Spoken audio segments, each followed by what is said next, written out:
40 ফিলিস্তিনি নারীকে সুখবর দিল বাংলাদেশ। ফিলিস্তিনের 40 মেধাবী নারী শিক্ষার্থীকে বিনা বেতনে পড়ার সুযোগ দিচ্ছেন আসনুল্লাহ বিজ্ঞান ও প্রযুক্তি বিশ্ববিদ্যালয়। এছাড়া তাদের আবাসিক সুবিধা সহ নানা ধরনের সুযোগ সুবিধাও দেওয়া হবে।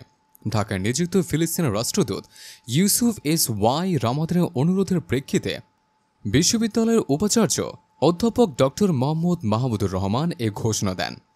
বৃহস্পতিবার উপাচার্যের কার্যালয়ে সাক্ষাৎ করেন ফিলিস্তিনের রাষ্ট্রদূত। এই সময় তারা পারস্পরিক স্বার্থ সংশ্লিষ্ট বিভিন্ন বিষয়ে আলোচনা করেন। সাক্ষাৎকালে রাষ্ট্রদূত ফিলিস্তিনের আগ্রহী শিক্ষার্থীদের বিনা বেতনে পড়ালেখার সুযোগ দেওয়ার বিষয়ে অনুরোধ জানান।